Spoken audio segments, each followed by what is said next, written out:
Bismillah, wassalatu wassalamu ala rasulillah wa ala alihi wa sahbihi wa man walah.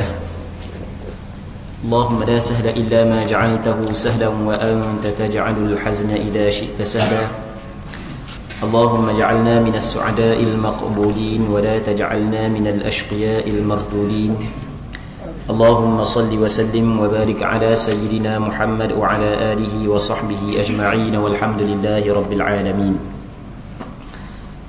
Yang dikasihi ashabul fadilah, Tuan Imam, Tuan Bilal, pengurusi surga, ahli jawatan kuasa, seterusnya muslimin muslimat yang dirahmati oleh Allah Subhanahu wa taala.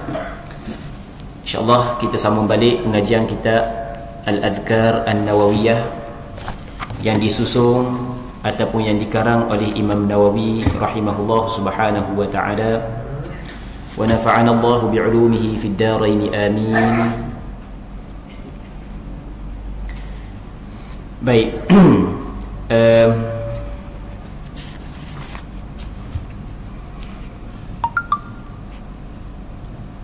Kata Imam Nawawi rahimahullah subhanahu wa ta'ala, wa nafa'ana Allah bi'ulumihi fid darain amin.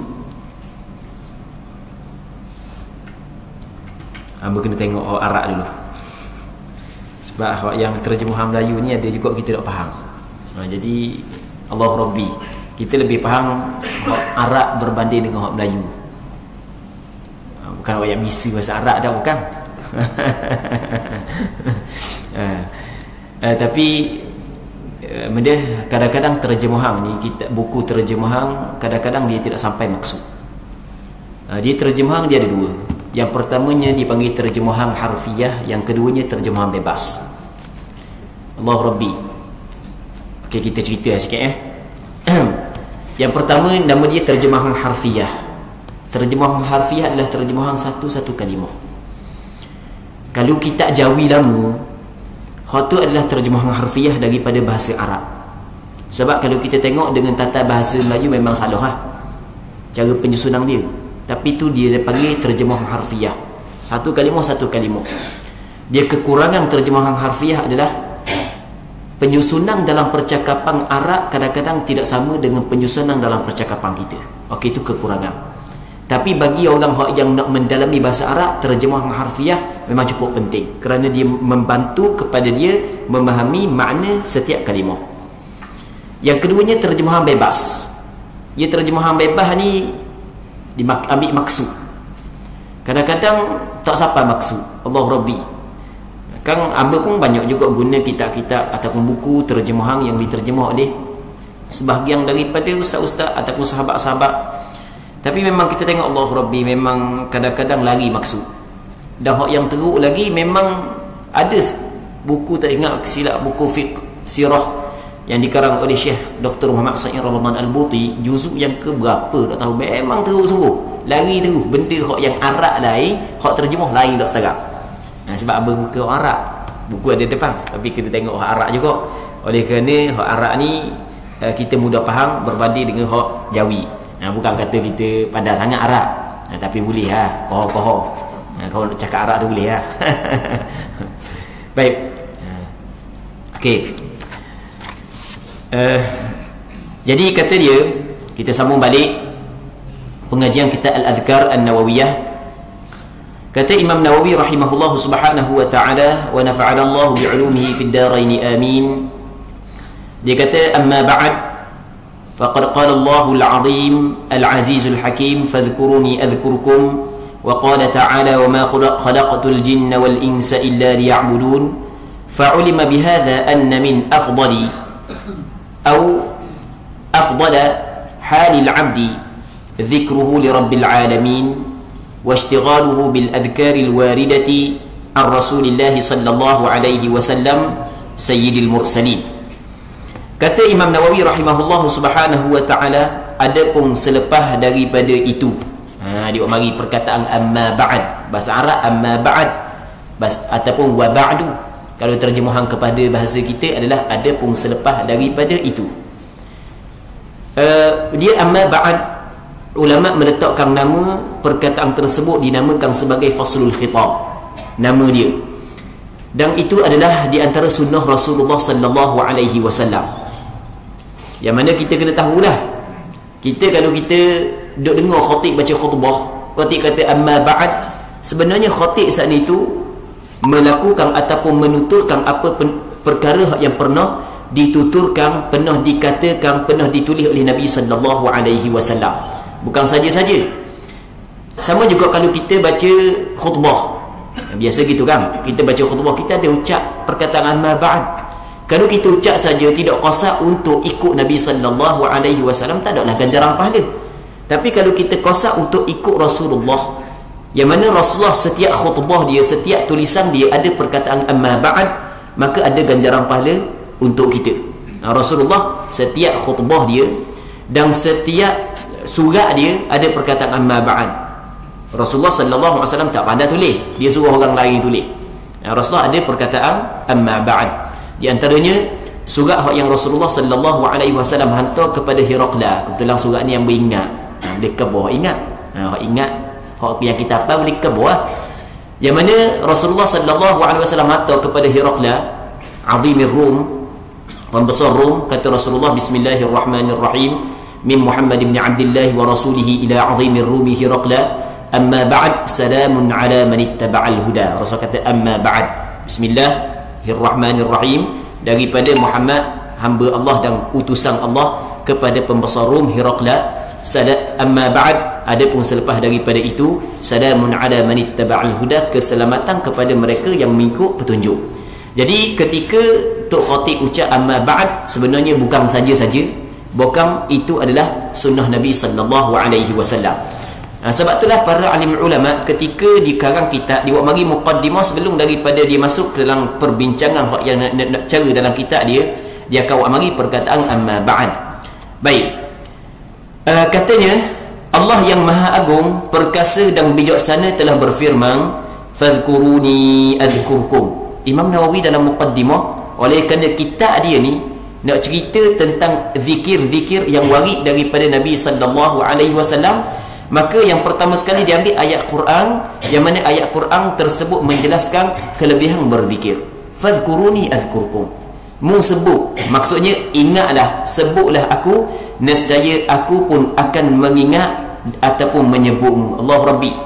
Ketika mana hamba Allah Ta'ala menyebut Allah, ingat kepada Allah, maka Allah Ta'ala sebut balik ke dia, Allah Ta'ala ingat balik ke dia. Allah Rabbi. Besar ganjarannya, hebat. Kita lah ni, kalau orang yang sebut kita saat itu menteri, rasanya sedap dah menteri sebut nama kita, padahal kita tak ada benda pun. Raja Sultan sebut nama kita, padahal kita tak ada benda pun. Balik rumah buka TV3, tembeng gambar kita, siap sebut nama, puji pula kita. Allah, kembang rasa keluar tahi.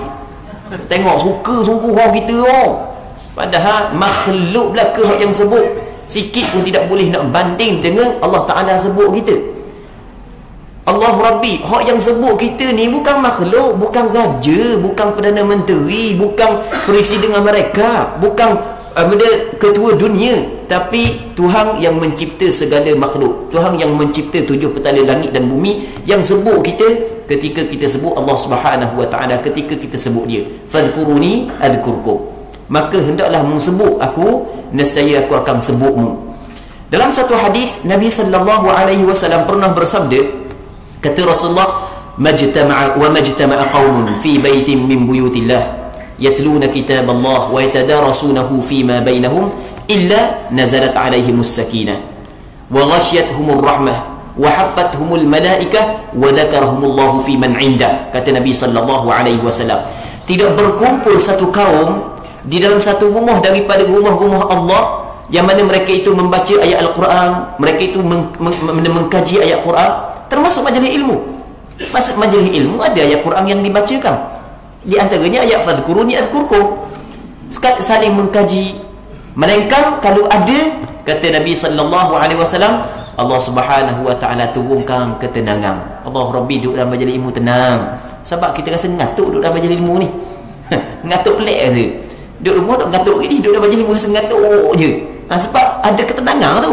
Illa nazalat alaihimus sakinah wa ghashiyatuhumur rahmah, dan rahmat melingkungi mereka itu. Lepas tu bukan setakat tu, wa haffathumul malaikah, para malaikat pakat mari. Lepas tu hak akhir sekali, hak yang hebat lagi, wa dzakarahumullahu fi man inda. Allah Taala sebut balik mereka ini kepada orang hak yang ada ataupun golongan yang ada di sisi Allah, iaitu para malaikat. Allah Rabbi, Allah Taala sebut nama dia di sisi para malaikat. Allah Rabbi memang cukup besar ganjaran kepada orang hak yang ingat kepada Allah, orang hak yang sebut Allah Subhanahu wa taala. Sebahagian daripada ulama dia menafsirkan ayat fadhkuruni adzkurkum adalah seorang tu ni penuh kita sebutkan, kita penuh orang hak yang rapat dengan Allah Subhanahu wa taala melalui dua cara. Yang pertama dia panggil melalui cara Allah Subhanahu wa taala hak yang pilih dia tanpa kehendak daripada dia. Tu dipanggil cara ijtibak, dia panggil. Tengah-tengah nama pun sekali gap Tuhan tarik sekali jadi molek mula. Baik, hak yang golongan yang kedua memang diusaha untuk rapat dengan Allah. Tu dipanggil golongan inabah ataupun golongan hidayah. Yang mana kedua golongan tersebut Allah Subhanahu wa taala khabar dalam Al-Quran, Allahu yajtabi ilaihi man yasha wa yahdi ilaihi man yunib. Allah Taala memilih kepadanya mereka yang Allah Taala kehendaki. Orang yang Allah Taala kehendaki, Allah Taala pilih kepada dia. Okey, itu golongan ijtibah. Wa yahdi ilaihi man yunib. Allah Taala memberi hidayah. Allah yajtabi ilaihi man yasha wa yahdi ilaihi man yunib. Allah Subhanahu wa taala memberi hidayah kepada mereka hak yang kembali kepada Allah Subhanahu wa taala. Dia duduk usaha untuk rapat dengan Allah, untuk cari keredaan Allah Subhanahu wa taala. Sebahagian daripada ulama dia menafsirkan ayat fadhkuruni adzkurkum adalah seorang yang ingin ada datang waridat. Waridat benda pula waridat, pemberian daripada Allah Subhanahu wa taala ke dalam hati dia, yang dipanggil juga sebagai ahwal. Ahwal dalam hati kita tak sama. Ada orang hak yang ahwal dia saat itu takut nangis. Ada orang hak yang ahwal dalam hati saat itu mari perasaan kasih semua kepada Allah Subhanahu wa taala juga kadang-kadang menangis. Dia ahwal tak sama. Kekuatan ahwal yang dapat ataupun yang mari dalam hati, kata sebahagian daripada ulama, adalah melalui dia ingat kepada Allah. Kerana Allah Ta'ala kata dalam Quran, fadhkuruni adzkurkum. Mu ingat kepadaku, aku ingat balik kepadamu. Maksudnya aku datangkan ahwal ke dalam hatimu. Okey, itu menurut pandangan sebahagian daripada ulama. Baik, Allah Subhanahu wa taala berfirman, "Wa ma khalaqtul jinna wal insa illa liya'budun." Artinya, tidaklah aku menciptakan jin dan manusia melainkan supaya mereka itu menyembah aku. Itu hak yang Allah Ta'ala ciptakan kita, jin dan manusia, supaya kita menyembah, kita beribadat, kita mengabdikan diri kepada Allah Subhanahu wa ta'ala. Allah Rabbi, Allah Subhanahu wa ta'ala kuasa menjadikan semua hamba beribadat kepada dia. Tak ada seorang pun yang melakukan maksiat. Allah Ta'ala kuasa. Sebab itulah dalam surah Al-Ins, bukan surah As-Sajdah, setiap pagi Jumaat tu imam duk baca. Rasanya sini memang baca kot. Kan Tahisyat dia baca Quran, subuh Jumaat dia baca hak sunnah. Kan gitu kan? Rakaat pertama kan kita baca surah Sajdah kan?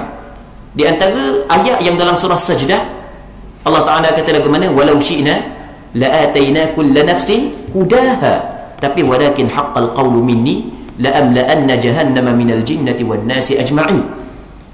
Walau syi'na, sekiranya kami berkehendak, pasti kami la atayna kulla nafsin hudaha, kami akan bagi petunjuk belaka. Tak ada seorang pun kami sesatkan. Semua kami bagi petunjuk belaka. Semua jadi hamba Allah Ta'ala belaka. Semuanya mengabdikan diri kepada Allah. Tak ada seorang pun yang melakukan maksiat. Tak ada seorang pun yang kufur. Tapi walakin haqqal qawlu minni la amla'anna jahannama minal jinnati wan nasi ajma'in. Tetapi sebenar memang perkataan daripada kami bahawasanya kami akan memenuhi neraka jahannam dari kalangan jin dan manusia. Sebab itulah ada sebahagian daripada hamba Allah, Allah Ta'ala bagi kepada dia hidayah, dan ada sebahagian daripada hamba Allah, Allah Ta'ala menyesatkan dia.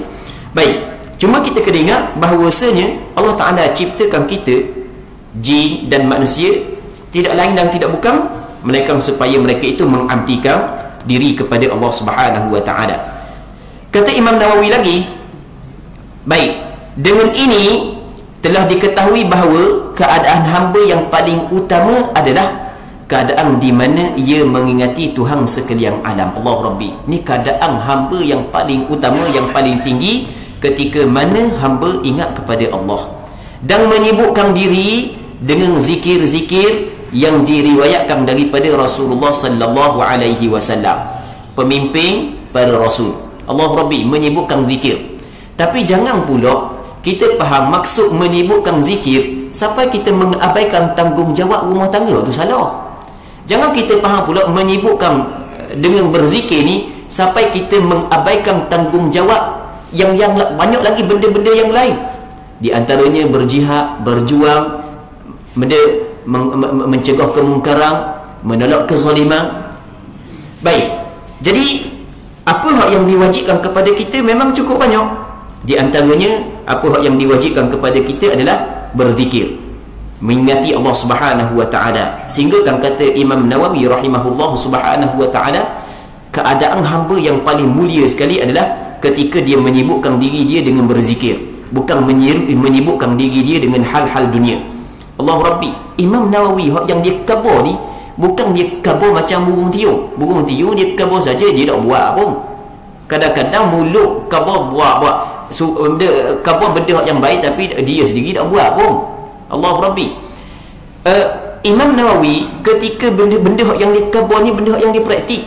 Kalau kita tengok sejarah Imam Nawawi, Allah Rabbi, orang yang menghabiskan waktu ngajar, ngarang kitab. Lepas tu orang yang menghabiskan waktu dengan berzikir. Imam Nawawi rahimahullahu subhanahu wa ta'ala. Dan pernah kita kabur sebelum daripada ni, ataupun mungkin tak silap ingat bulan lepas rasanya, tak silap ingat lah. Imam Nawawi di antara ulama yang tidak sempat berkahwin kerana kesibukan dalam menuntut ilmu. Lepas tu dia mati muda. Dia mati umur dia 45 tahun. Dia mati pada tahun 676 Hijrah. Dia lahir pada tahun 631 Hijrah. 45 tahun je. 45 tahun kita khabar dah dengan pengiraan tahun Islam. Kalau pengiraan tahun orang putih tak siapa pun 45 tahun, mungkin 43 tahun setengah, lebih kurang gitu je. Kalau pengiraan kan kita ni kan umur berapa? 60 tu tahun mana pak? Tahun Masihiyah. Kalau tahun Islam bukan 60 pak, 62 dah.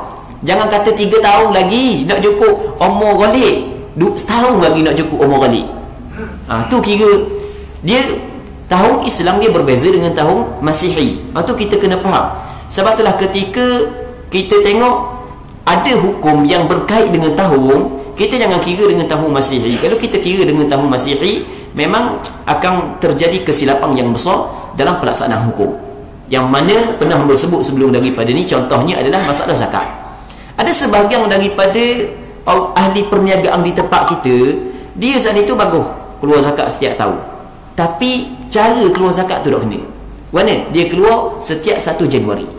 Setiap 1 Januari keluar zakat, bagus dah keluar zakat, tapi cara tak kena. Cara tak kena lagu mana? Pengiraan haul bukan dikirakan dengan tahun Masihi. Dia kena kira dengan tahun Hijriyah. Dia tidak boleh buat setiap 1 Januari keluar zakat, kira setahun situ, tak boleh. Sebab dia kalau dia buat lagu tu dalam tempoh 30 tahun, setahun dia tak akan keluar zakat. Sebab 30 tahun Masihiyah dia menyamai lebih kurang 31 tahun Hijriyah. Okey, kan jauh beza tu kan. Allah Rabbi, setahun dah keluar zakat. Katanya dengan ini telah diketahui bahawa keadaan hamba yang paling utama adalah keadaan di mana dia mengingati Tuhan sekalian alam dan menyibukkan diri dengan zikir-zikir yang diriwayatkan daripada Rasulullah sallallahu alaihi wasallam, pemimpin para rasul. Kita pada hari ini, kalau kita jatuh hati kepada seorang, lepas tu yang mana siang malam kita dah ingat ke dia, contoh biar orang tua belaka pun, tapi orang tua dah gila ke orang puang, jangan main lebih orang muda kadang-kadang.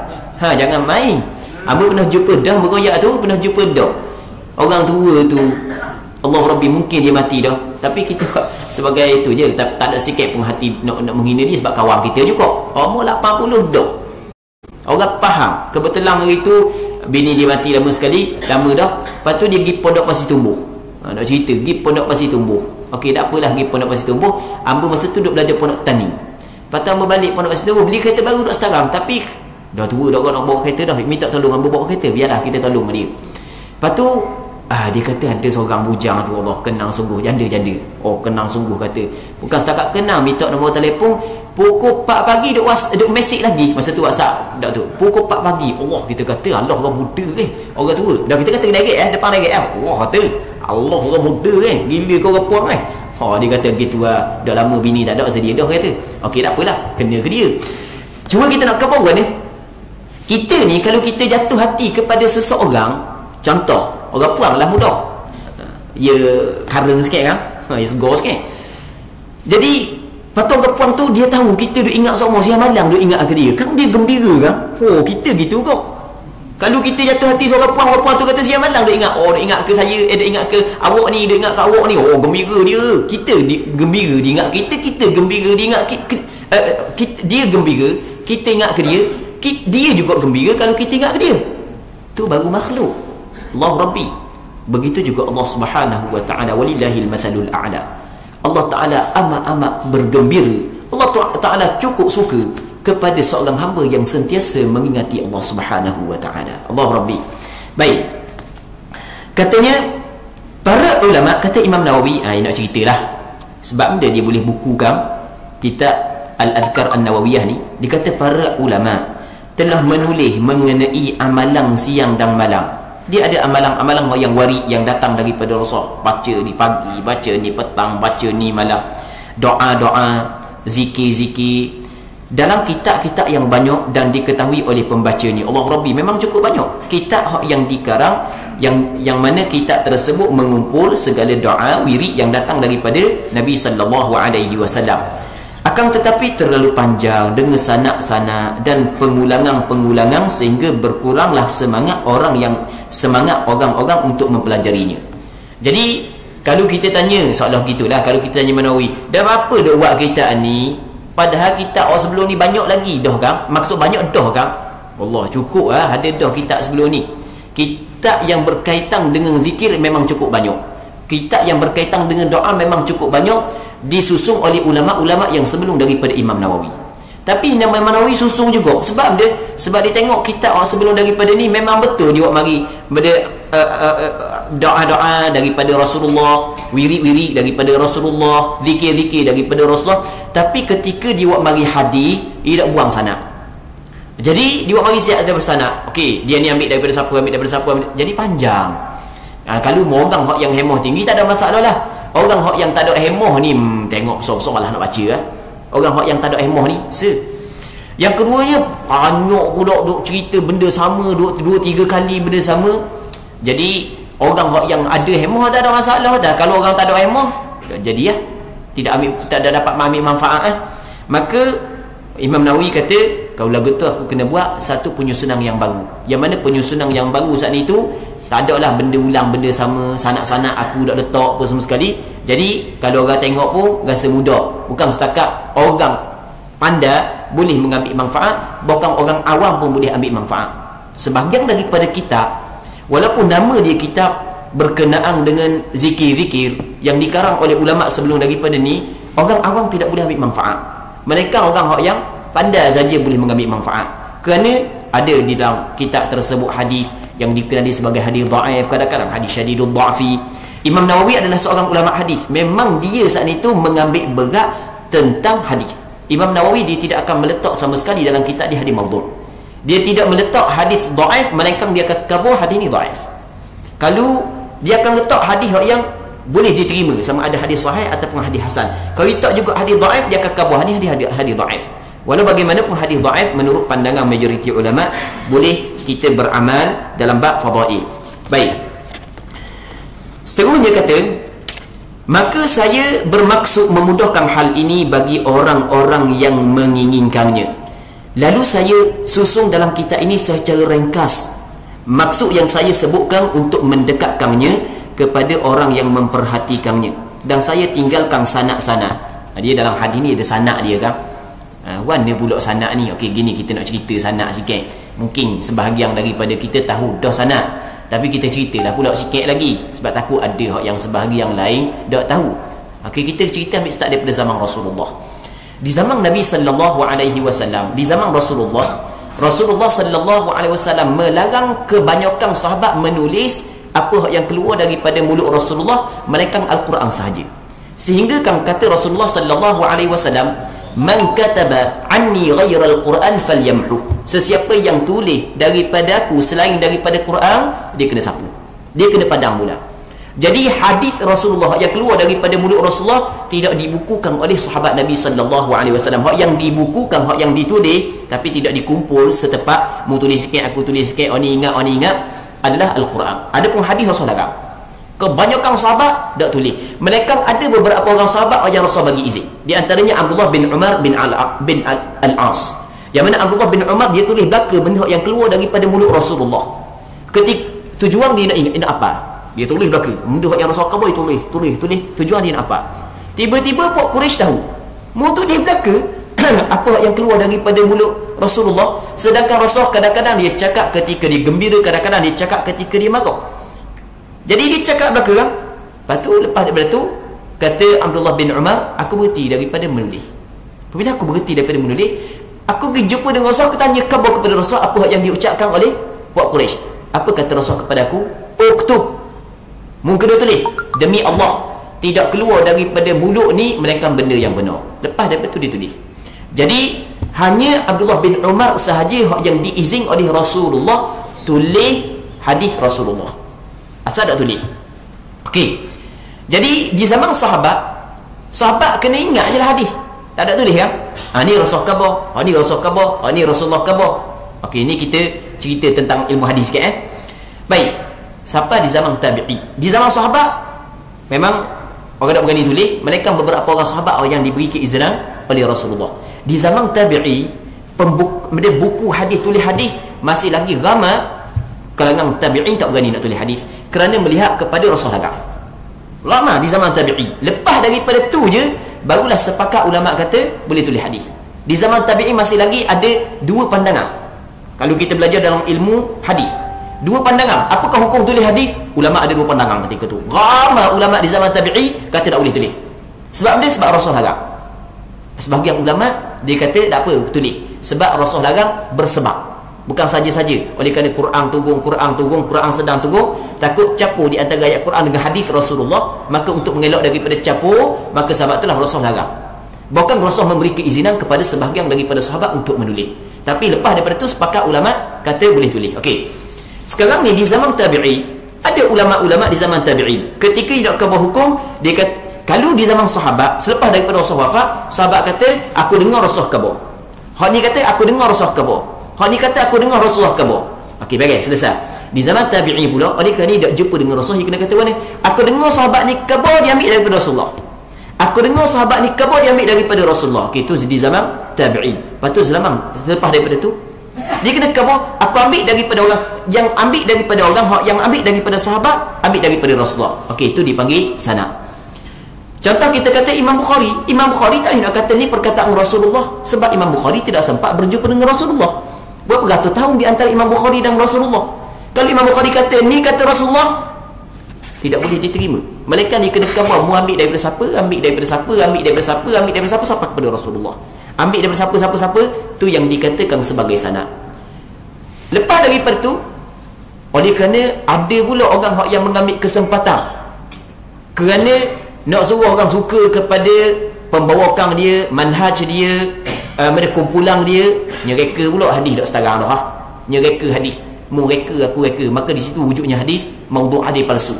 Maka sebahagian dari maka ulama-ulama hadis cuba jalan tukang-tukang masing-masing mu kalau nak kata ni perkataan Rasulullah ambil daripada siapa, lepas tu dikaji betul tak dia ni berguru dengan orang ni, dang tak orang yang mengambil daripada siapa, kaji pula betul tak orang ni berguru dengan orang ni.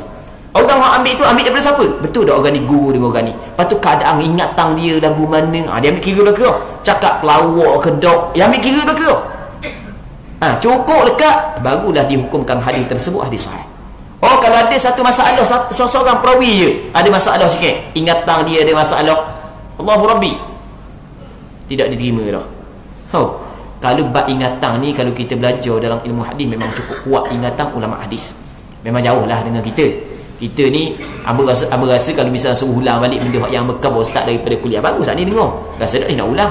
Rekam berapa kera je yang boleh ulang, rasa tak nak ulang. berbeza dengan ulama hadis. Allahu Rabbi, ingatan dia cukup kuat. Imam Bukhari ketika orang uji dia, masa Imam Bukhari masyhur ketika dia pergi ke negara Iraq, ulama-ulama hadis di negara Iraq tahu kedatangan Imam Bukhari. Kata Imam Bukhari tadi 10 orang, dia bagi 10 hadis, dia tukar matang dengan sanad. Dalam satu majlis dia tanya Imam Bukhari, hadis ni Imam Bukhari tak tahu, hadis ni Imam Bukhari tak tahu sampai ke 100 hadis, 10 hadis orang, 100 hadis Imam Bukhari kata tak tahu. Lepas tu lepas daripada cukup 100, kata Imam Bukhari, hadis pertama hak yang mungkabar, matang sanad dia gini, matang dia gini. Hak betulnya sanad dia matang dia gini. Hadis kedua hak mungkabar, sanad dia gini, matang dia gini. Hak betulnya sanad dia gini, matang dia gini. Allah, sampai ke 100 hadis dia ulang balik. Kata ulama, bukan hak yang hebatnya dia boleh cerita hak yang betul. Hak hebatnya dia boleh khabar hak yang salah. Kalau hak yang dia boleh khabar hak betul, tak ada masalah, dia ingat dah. Hak ni dia dengar hak salah, dia boleh khabar balik hak salah. Dalam sekali dia dengar. Allah Rabbi, kuat ingatan dia. Itu ulama hadis. Itu sebagai contoh. Baik, Allah Rabbi. Jadi Imam Nawawi dah sebutlah sanad-sanad dia dah sebut. Dan hadis yang ulang benda yang sama dia dah sebut, dia ambil je.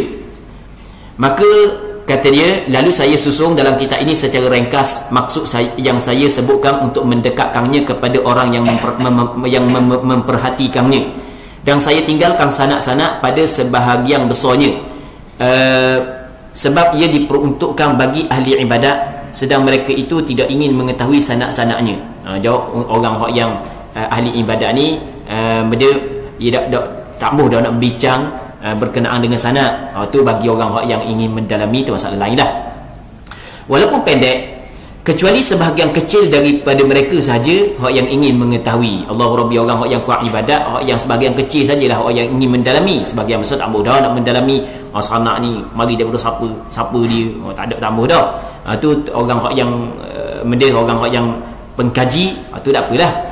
Lagi pula tujuannya hanya untuk mengetahui zikir-zikir dan amalannya serta penjelasannya bagi para pencari kebenaran. InsyaAllah akan saya sebutkan sebagai ganti sanad sesuatu yang lebih penting lagi. Walaupun saya tak sebut sanad, tapi ada benda yang lebih penting lagi daripada itu, iaitu yang kebanyakannya sering diperlukan, iaitu penjelasan hadis-hadis yang sahih, hasan, dhaif dan munkar. Kerana hal itu perlu diketahui oleh semua orang kecuali sedikit sahaja daripada muhaddithin. Jadi kata Imam Nawawi, walaupun dia buang sanad, dia tak sebut dah sanad, hanya disebut sahabat mana yang khabar hadis ni, lepas tu dikeluarkan oleh siapa.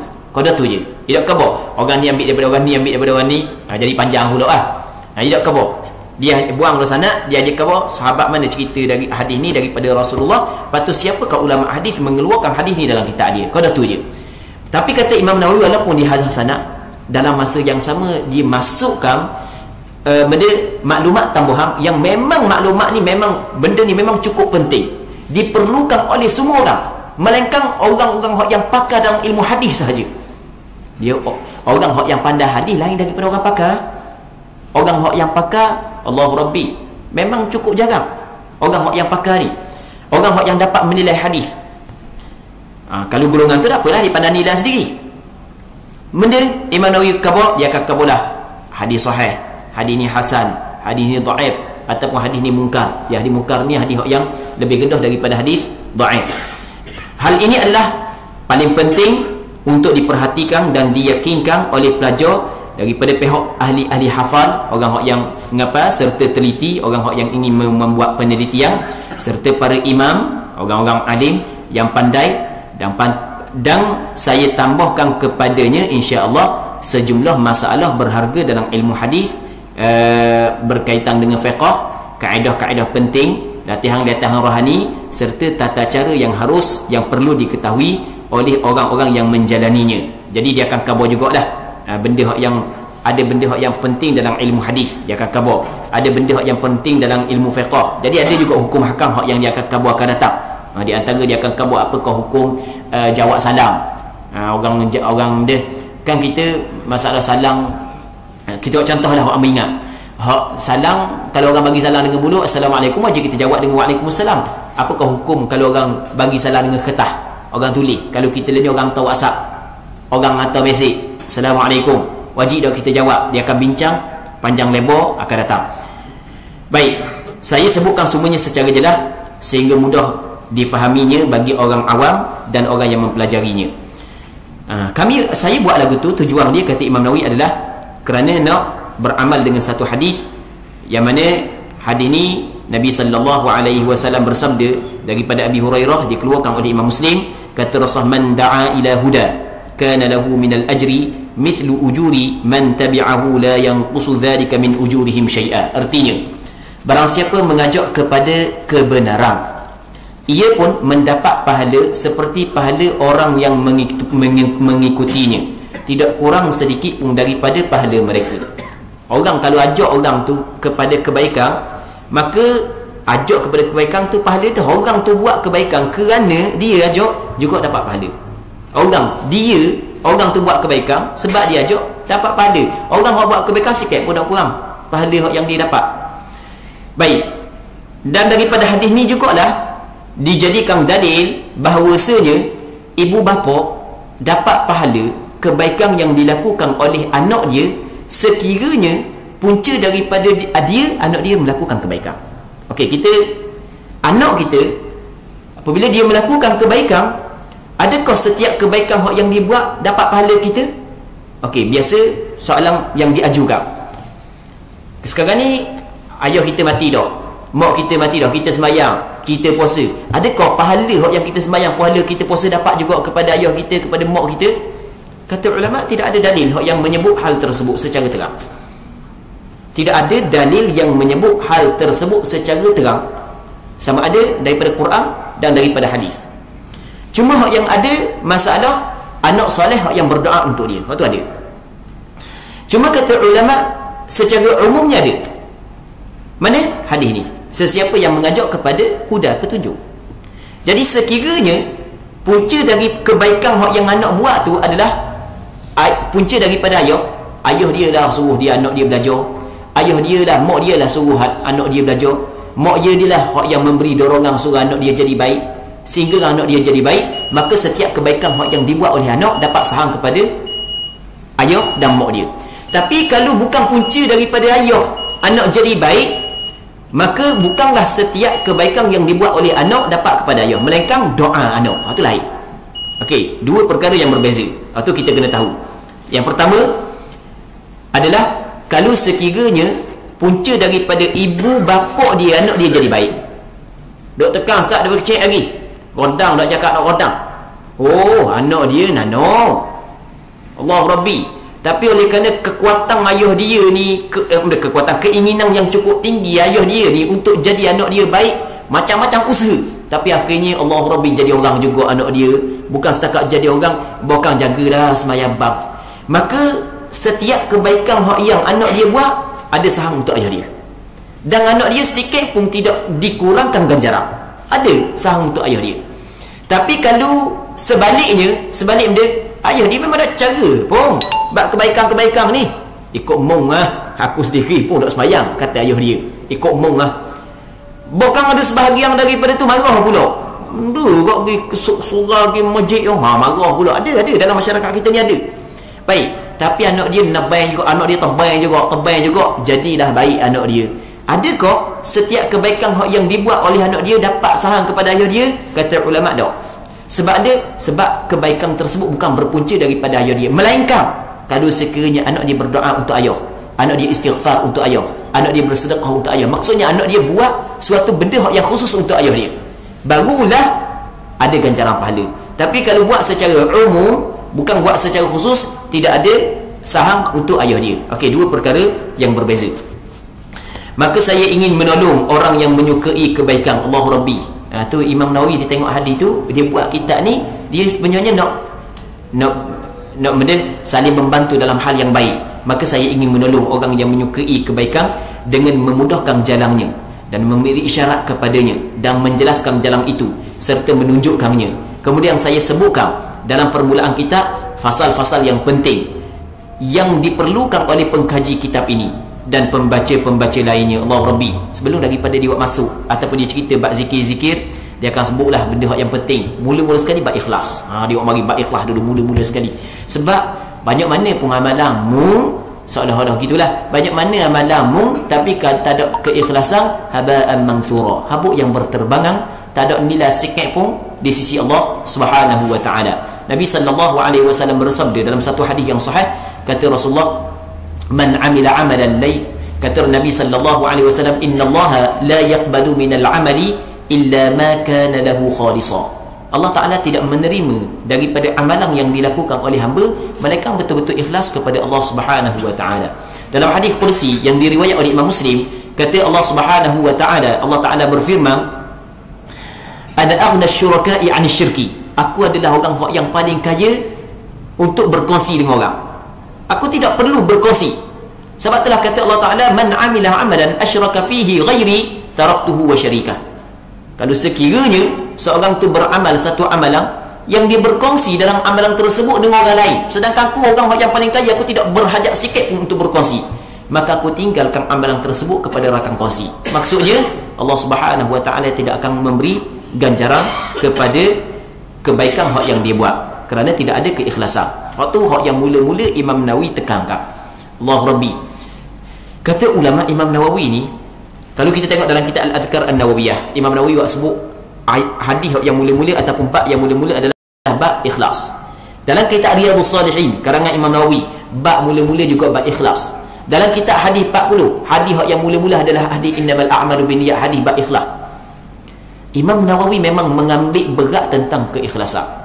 Dan Imam Nawawi kata para alim ulama, di antara tanda keikhlasan Imam Nawawi adalah Allah Subhanahu wa taala menzahirkan bahawasanya apa hak yang dibuat oleh Imam Nawawi adalah benda hak yang diterima oleh Allah Subhanahu wa taala. Buktinya semua orang pakat guna kitab Imam Nawawi. Ini menunjuk bahawasanya ada keikhlasan yang tinggi di dalam hati Imam Nawawi ketika dia mengarang kitab, sehingga kan habis orang guna kitab dia. Padahal kalau kita tengok banyak lagi kitab hak yang hebat berbanding dengan kitab yang dibuat oleh Imam Nawawi.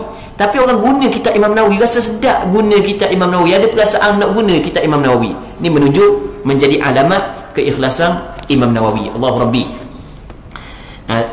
Kata para alim ulama, di antara tanda, ini di antara tanda bahawasanya amalan tu diterima oleh Allah Subhanahu wa taala, kalau sekiranya dia itu berbentuk buku, adalah orang pakat terima. At-talaqi bil qabul nama dia. Orang pakat terima. Siapa orang pakat terima, itu juga menjadi tanda bahawasanya amalan dia diterima oleh Allah Subhanahu wa taala. Baik. Itu apa yang disebut oleh para alim ulama. Sebenarnya ada sandaran daripada hadis, tapi hadis jadi panjang, malah nak baca hadis panjang sangat. Sebenarnya ada hadis. Yang ulama kata gitu ada hadis, tapi hadis panjang.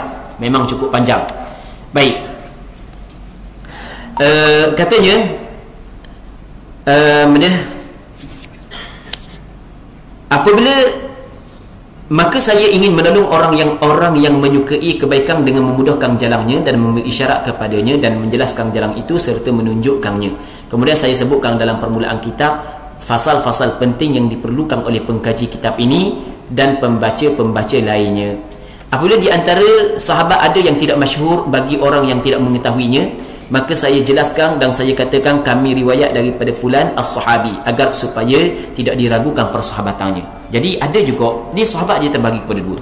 Ada sahabat yang cukup masyhur, kita sebut nama kita kena ada. Abu Hurairah masyhur sahabat. Abu Sa'id Al-Khudri masyhur sahabat.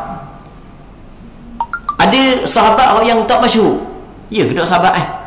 Imam Nawawi takut orang yang baca kita saat itu ragu-ragu sahabat ke tak. Imam Nawawi, kalau sahabat tu tidak masyhur, Imam Nawawi letak lepas daripada nama dia as-sahabi. Ni adalah sahabat Nabi sallallahu alaihi wasallam.